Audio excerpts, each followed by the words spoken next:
Friends, स्वागत है आप सभी का ज्योग्राफी क्लासेस में। हमारी आज की क्लास का टॉपिक है भारत की नदियों का अफवाह तंत्र। भारत की नदियों के अफवाह तंत्र को पढ़ने से पहले हम बात करते हैं कि अफवाह तंत्र होता क्या है। अफवाह तंत्र शब्द एक क्षेत्र की नदी तंत्र की व्याख्या करता है, यानी जिसमें अलग अलग दिशाओं से छोटी छोटी धाराएं आकर एक मुख्य धारा यानी एक मुख्य नदी में आकर मिलती है, उसे कहा जाता है नदी तंत्र। यहाँ पर अलग अलग दिशाओं से जो छोटी छोटी धाराएं आ रही है उसे मुख्य नदी की सहायक नदियाँ कहा जाता है। जैसा कि आप ये इस डायग्राम में देख पा रहे हैं, ये जो है ये मुख्य नदी है और यहाँ से इसके अंदर मिलने वाली ये नदियाँ जो है इसकी सहायक नदियाँ हैं। तो मुख्य नदी जिसमें अलग अलग दिशाओं से छोटी छोटी धाराएं आकर मिलती है, वो छोटी छोटी धाराएं उस नदी की सहायक नदियाँ हैं। ये जो पूरा सिस्टम है इसे कहा जाता है नदी तंत्र या अफवाह तंत्र। भारत के अफवाह तंत्र को दो भागों में बांटा जा सकता है, हिमालय अफवाह तंत्र और प्रायद्वीपीय अफवाह तंत्र। पहले बात करें हिमालय अफवाह तंत्र की, तो इसके अंदर तीन मुख्य नदी तंत्र हैं। एक है सिंधु नदी तंत्र, दूसरा गंगा नदी तंत्र और तीसरा है ब्रह्मपुत्र नदी तंत्र। ऊपर का जो ये पार्ट आप देख पा रहे हैं ये है सिंधु नदी तंत्र, ये बीच का पार्ट है गंगा नदी तंत्र और ये उत्तर पूर्वी जो क्षेत्र है ये है ब्रह्मपुत्र नदी तंत्र। प्रायद्वीपीय अफवाह तंत्र की बात करें तो इसके अंदर ये पार्ट आता है। यहाँ पर नर्मदा, ताप्ती, महानदी, गोदावरी, कृष्णा और कावेरी नदियाँ प्रमुख हैं। सबसे पहले बात करते हैं हम सिंधु नदी तंत्र की। सिंधु नदी जो है वो तीन देशों से होकर बहती है, चीन, भारत और पाकिस्तान। चीन के तिब्बत स्थित मानसरोवर झील के निकट से इसका उद्गम होता है और उत्तर पश्चिम दिशा में बहती हुई ये नदी भारत के लद्दाख के दमचोक के पास से भारत में ये एंटर करती है। आगे बहती हुई ये नदी गिलगित से होती हुई दर्दिस्तान के पास से पाकिस्तान में प्रवेश करती है और कराची के पूर्व से होते हुए ये अरब सागर में मिल जाती है। इस नदी की कुल लंबाई जो है वो 2880 किलोमीटर है। सिंधु नदी जो है उस पर भारत का लेह शहर दाएं तट पर स्थित है। सिंधु नदी के अरब सागर में मिलने से पहले इसमें 5 प्रमुख नदियाँ, सहायक नदियाँ आकर मिलती है, जो कि है चेनाब, झेलम, रावी, व्यास और सतलज। चेनाब नदी जो है ये सिंधु नदी की सबसे बड़ी सहायक नदी है। इसका उद्गम हिमाचल प्रदेश के K2 के 12 लारा दर्रे से होता है।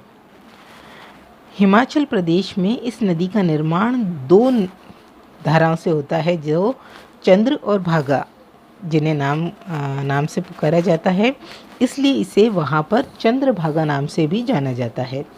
ये नदी पाकिस्तान में जाकर सिंधु नदी से मिल जाती है। सिंधु नदी में मिलने से पहले इसमें झेलम, रावी, सतलज और व्यास नदियाँ आकर मिलती हैं। ये आप देख पा रहे हैं, ये है चेनाब नदी और ये है सिंधु नदी। तो ये पाकिस्तान में जाकर सिंधु नदी में मिल जाती है। झेलम नदी का उद्गम कश्मीर की घाटी के बैरी नाग के निकट से होता है। ये नदी 170 किलोमीटर भारत पाकिस्तान की सीमा का निर्माण करती हुई पाकिस्तान के झंग के निकट चेनाब में मिल जाती है। रावी नदी, ये नदी हिमाचल प्रदेश के रोहतांग दर्रे से निकलकर कश्मीर और पंजाब से होते हुए पाकिस्तान के झंग के निकट चेनाब में मिल जाती है। सतलज नदी, ये नदी तिब्बत के राक्षस ताल से निकलती है और सिंधु नदी के समानांतर बहती हुई हिमाचल प्रदेश में प्रवेश करती है। आगे पंजाब होते हुए पाकिस्तान के बहावलपुर में चेनाब नदी में जाकर मिल जाती है। चेनाब में मिलने से पहले इसमें व्यास नदी आकर मिलती है। सतलज नदी में व्यास नदी आकर मिलती है। व्यास नदी रोहतांग दर्रे से निकलती है और हिमाचल प्रदेश के कुल्लू घाटी में बहती हुई पंजाब के हरीके में सतलज नदी में मिल जाती है। हरीके क्षेत्र में जो हमने व्यास और सतलज नदी के संगम की बात की है, वहीं पर देश का सबसे लंबी नहर इंदिरा गांधी नहर निकलती है, जो कि पंजाब और राजस्थान से होकर गुजरती है। राजस्थान में इसकी लंबाई सबसे अधिक है, 470 किलोमीटर। यहाँ पर एक चीज़ ध्यान रखिएगा स्टूडेंट्स, पाकिस्तान के बहावलपुर में जब सतलज नदी चेनाब नदी से आकर मिलती है, तब ये चेनाब में मिलकर पंचनद नदी का निर्माण करती है। मतलब सिंधु नदी में मिलने से पहले 45 किलोमीटर तक ये 5 नदियाँ एक होकर आगे बढ़ती हैं। सिंधु जल समझौता पानी के वितरण के लिए 1960 में हुई एक संधि है, जो कि पाकिस्तान और भारत के मध्य हुई थी। इस समझौते के अनुसार 3 पूर्वी नदियों यानी व्यास, रावी और सतलज का नियंत्रण भारत को दिया गया और 3 पश्चिमी नदियां सिंधु, चेनाब और झेलम का नियंत्रण पाकिस्तान को दिया गया। अब बात करते हैं गंगा नदी तंत्र की। गंगा नदी जो है वो भारत की सबसे लंबी नदी है। इसकी कुल लंबाई 2525 किलोमीटर है, जिसमें से भारत में इसकी कुल लंबाई 2071 किलोमीटर है। बाकी जो है वो बांग्लादेश में है। सतोपथ हिमानी से निकली अलकनंदा और गोमुख से निकली भागीरथी नदी जब देवप्रयाग में मिलती है तो इनके संयुक्त रूप को गंगा कहा जाता है। जैसा कि आप डायग्राम में देख पा रहे हैं, सतोपथ हिमानी से निकलती है अलकनंदा और गोमुख हिमानी से निकलती है भागीरथी। अब ये दोनों आकर देवप्रयाग में एक हो जाती है और इन्हीं के संयुक्त रूप को गंगा नाम से जाना जाता है।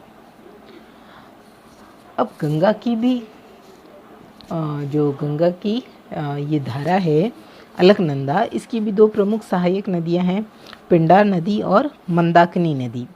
पिंडार नदी अलकनंदा को कर्णप्रयाग में आकर मिलती है और मंदाकिनी जो है वो अलकनंदा को रुद्रप्रयाग में आकर मिलती है। तो कई बार क्वेश्चन पूछा जाता है कंपटीशन एग्ज़ाम्स में कि कर्णप्रयाग में कौन सी नदी किन 2 नदियों का संगम होता है, या फिर रुद्रप्रयाग में किन 2 नदियों का संगम होता है। और इस तरीके से भी पूछ सकते हैं कि भागीरथी और अलकनंदा का संगम कौन से प्रयाग में होता है। तो ये जो प्रयाग हैं ये काफ़ी इम्पोर्टेंट है, इनको ध्यान दीजिएगा। अब बात करें कि अलकनंदा जो है उसमें धौली गंगा विष्णु प्रयाग में आकर मिलती है। तो 4 प्रयाग हो गए। पहला है विष्णु प्रयाग, जिसमें धौली गंगा अलकनंदा में आकर मिलती है। उसके बाद आता है, पहला हो गया हमारा विष्णु प्रयाग 1 नंबर, दूसरा है कर्णप्रयाग। कर्णप्रयाग 2 नंबर पे है, जिसमें अलकनंदा में पिंडार नदी आकर मिलती है।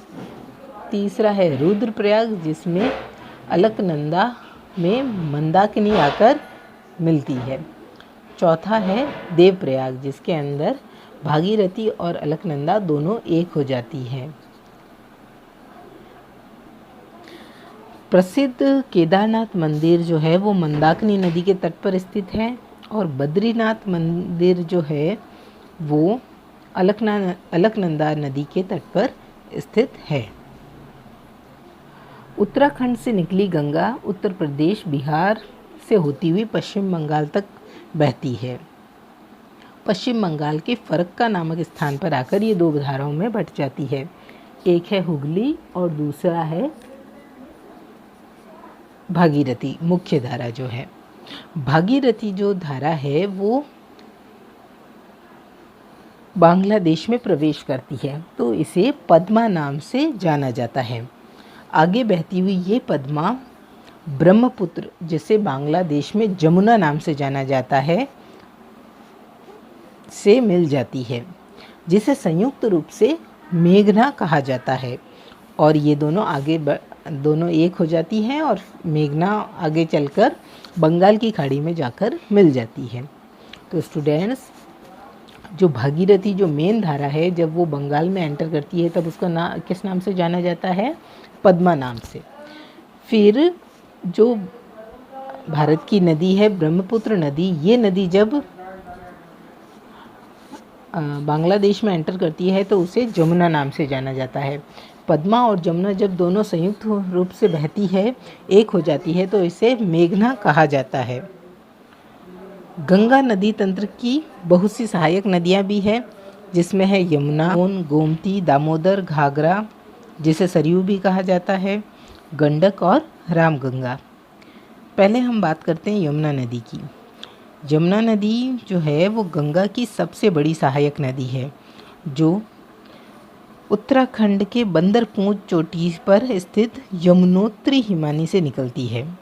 ये नदी उत्तराखंड से हरियाणा, दिल्ली, उत्तर प्रदेश से बहते हुए प्रयागराज यानी इलाहाबाद में गंगा नदी में जाकर मिल जाती है। यमुना नदी का प्राचीन नाम कालिंदी नदी भी है। यमुना की बहुत सी सहायक नदियां हैं, जिनमें है प्रमुख चंबल, बेतवा और केन। बात करें चंबल नदी की, तो ये नदी मध्य प्रदेश के इंदौर में स्थित महू क्षेत्र की जानापाव पहाड़ियों से निकलती है। उत्तर मध्य भाग में बहते हुए ये नदी राजस्थान से होकर उत्तर प्रदेश के इटावा में यमुना नदी से मिल जाती है। इस नदी की लंबाई 965 किलोमीटर है। बेतवा नदी मध्य प्रदेश के भोपाल से निकलती है, जो उत्तर पूर्वी दिशा में बहते हुए उत्तर प्रदेश के हमीरपुर में यमुना में मिल जाती है। यहाँ ये चीज़ ध्यान रखिएगा कि प्रसिद्ध स्थान सांची बेतवा नदी के किनारे पर स्थित है। सांची में कई बौद्ध स्मारक हैं। सांची का स्तूप अशोक ने 3री शताब्दी ईसा पूर्व बनवाया था। कोसी नदी की बात करें तो ये नदी नेपाल में हिमालय से निकलती है और बिहार में प्रवेश करती है। ये नदी प्राय अपना मार्ग बदलने के कारण चर्चा में रहती है और इसमें बाढ़ आने से ये बिहार में अधिक मात्रा में तबाही मचाती है। इसलिए इस नदी को बिहार का शोक भी कहा जाता है। ये नदी बिहार के कटिहार में गंगा नदी में मिल जाती है। दामोदर नदी झारखंड के छोटा नागपुर पठार से निकलती है और पश्चिम में बहती हुई ये हुगली में जाकर मिल जाती है। इस नदी में अचानक आने वाली बाढ़ के कारण इसे बंगाल का अभिशाप भी कहा जाता है। यहाँ एक बात और ध्यान रखिएगा स्टूडेंट्स, इस नदी को जैविक मरुस्थल भी कहा गया है। काफ़ी इम्पोर्टेंट क्वेश्चन है। जैविक मरुस्थल, किस नदी को जैविक मरुस्थल कहा गया है? दामोदर नदी को। अब बात करें गोमती नदी की। इस नदी का उद्गम उत्तर प्रदेश के पीलीभीत स्थित गोमत ताल से होता है, जिसे फुलहर झील भी कहते हैं। ये गंगा नदी की एकमात्र ऐसी सहायक नदी है जिसका उद्गम जो है वो मैदान से होता है। सोन नदी मध्य प्रदेश के अमरकंटक नामक स्थान से निकलती है और उत्तर की ओर बहती हुई ये पटना के निकट गंगा में मिल जाती है। सोन नदी और यमुना नदी के बीच जल विभाजन का कार्य जो है वो कैमूर की पहाड़ियाँ करती है। ये रही यमुना नदी और ये रही सोन नदी। तो इन दोनों के बीच का जो जल विभाजन का कार्य है वो कैमूर की पहाड़ियाँ करती हैं। इनके अलावा गंगा की सहायक नदियों में घाघरा, जिसे सरयू नदी के नाम से भी जाना जाता है, और गंडक नदी गंगा के बाएं तट पर आकर मिलती है। गंगा नदी से जो संबंधित इम्पॉर्टेंट पॉइंट्स हैं उनमें है पहला कि कौन सी नदी गंगा के दाएं तट पर और कौन सी नदी गंगा के बाएं तट पर आकर मिलती है। द स्टूडेंट्स, गंगा नदी के बाएं तट पर मिलने वाली नदियां हैं गोमती, गंडक, घाघरा और कोसी। 4 नदियां हैं, गोमती, गंडक, घाघरा और कोसी। जबकि दाएं तट पर जो है वो यमुना, सोन और टॉन्स, 3 नदियां दाएं तट से आकर मिलती है। गंगा को 2008 में राष्ट्रीय नदी का दर्जा दिया गया और गंगा नदी के किनारे बसा सबसे बड़ा शहर जो है वो है कानपुर। ये कुछ इम्पोर्टेंट पॉइंट्स थे। आज हमने पढ़ा है हिमालय अपवाह तंत्र, जिसके अंतर्गत हमने सिंधु नदी तंत्र और गंगा नदी तंत्र के बारे में पढ़ा।